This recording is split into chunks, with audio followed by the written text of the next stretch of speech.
السلام علیکم جی سامعین، میں ہوں حکیم محمد باسط اور میں امید کرتا ہوں کہ آپ سبھی لوگ خیریت سے ہوں گے۔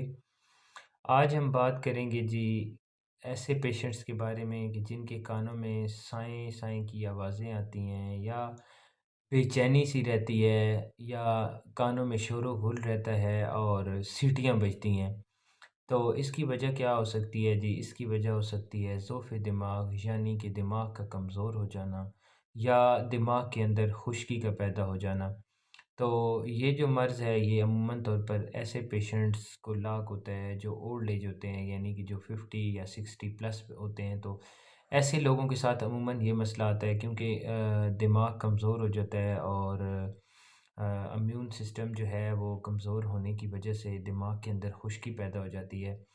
تو اگر یہ مسئلہ خدا نخواستہ آپ کے ساتھ پیش آتا ہے تو آپ نے بالکل بھی پریشان نہیں ہونا، بلکہ اس کا ایک بہت ہی آسان سا نسخہ میں آپ کے ساتھ شیئر کرتا ہوں۔ یہ آپ نے 1 مہینہ استعمال کرنا ہے، تو انشاءاللہ اگر اللہ نے چاہا تو یہ آپ کی بیماری 1 مہینے کے اندر اندر بالکل ختم ہو جائے گی۔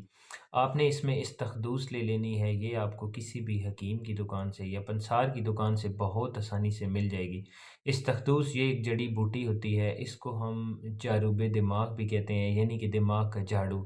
تو اگر دماغ کے اندر کوئی ریشہ وغیرہ جمع ہوا ہوتا ہے، یا دماغ کے اندر خشکی ہوتی ہے، یا کانوں میں سے جیسے کہ وہ سائیں سائیں کی آوازیں آتی ہیں یا سیٹیاں بجتی ہیں، تو اس کے لیے یہ بہت ہی بہترین چیز ہے۔ استخدوس آپ نے تھوڑی سی لے لینی ہے اور اس کا آپ نے کہوہ بنا کے صبح و شام پینا ہے۔